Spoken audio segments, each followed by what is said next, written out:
বিপ্লবী নয়, সন্ত্রাসবাদী। বিদ্যাসাগর বিশ্ববিদ্যালয়ের প্রশ্নপত্রে শহীদদের অপমান। তৃণমূলের শাসন কি ইংরেজ শাসনের পুনরুত্থান? একটি বিশ্ববিদ্যালয়ের প্রশ্নপত্র শুধু একটি একাডেমিক নথি নয়, এটি একটি প্রজন্মের ইতিহাস চেতনার রূপরেখা। কিন্তু বিদ্যাসাগর বিশ্ববিদ্যালয়ের স্নাতক স্তরের ষষ্ঠ সেমিস্টারের ইতিহাস পরীক্ষায় যা ঘটেছে তা নিছক ভুল নয়, এটা বিপজ্জনক বিকৃতি। প্রশ্নে লেখা হয়েছে, মেদিনীপুরের 3জন জেলা ম্যাজিস্ট্রেটের নাম করো যারা সন্ত্রাসবাদীদের দ্বারা নিহত হন। এই প্রশ্নে যে 3জন ইংরেজ শাসক বার্জ, পেডি ও ডগলাসের উল্লেখ আছে, তাঁরা ছিলেন ব্রিটিশ রাজের রক্তচক্ষু, জনগণের ওপর দমন পীড়নের প্রধান মুখ। আর তাঁদের হত্যা করেছিলেন ভারত মাতার বীর সন্তানরা।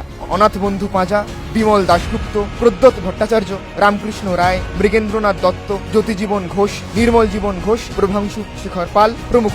অথচ এই ব্রিটিশ জল্লাদদের হত্যাকারীদের প্রশ্নপত্রে বিপ্লবী নয়, বলা হয়েছে সন্ত্রাসবাদী। এটাই কি সেই বাংলা যেখানে রবীন্দ্রনাথ জালিয়ানওয়ালাবাগ হত্যার প্রতিবাদে নাইটহুড উপাধি ত্যাগ করেন? আর আজ এই বাংলায় ক্ষমতা থাকা তৃণমূল কংগ্রেস কি করছে? স্বাধীনতা সংগ্রামীদের অপমান করছে, ইংরেজ শাসকদের তোষামত করছে তাদের দেশের বিশ্ববিদ্যালয় গিয়ে, আর ইতিহাসকে বিকৃত করে ভবিষ্যৎ প্রজন্মকে বিভ্রান্ত করছে। যদি প্রশ্নপত্রে সন্ত্রাসবাদী শব্দটা সত্যি ছাপার ভুল হয়, তবে তার দায় বিশ্ববিদ্যালয় প্রশাসনের শুধু নয়, তৃণমূল সরকারের শিক্ষানীতিরও। এই রাজ্যে এখন শুধু শিক্ষক নিয়োগ নয়, ইতিহাস লেখাও হচ্ছে তৃণমূলীয় ইচ্ছে মতো। আমরা জানতে চাই, বিদ্যাসাগর বিশ্ববিদ্যালয়ের প্রশ্নপত্রে কাদের চাপে এই শব্দ চয়ন করা হলো? শিক্ষামন্ত্রী ব্রাত্য বসু বা মুখ্যমন্ত্রী মমতা বন্দ্যোপাধ্যায়ের নীরবতা কি এই চক্রান্তের মৌন সম্মতি? এভাবে চলতে পারে না। দেশের শহীদদের সম্মানহানি হলে প্রতিবাদ হতেই হবে। বিদ্যাসাগর বিশ্ববিদ্যালয়ের এই লজ্জাজনক ঘটনা তৃণমূল শাসিত বাংলায় ব্রিটিশ দালালির এক নগ্ন উদাহরণ।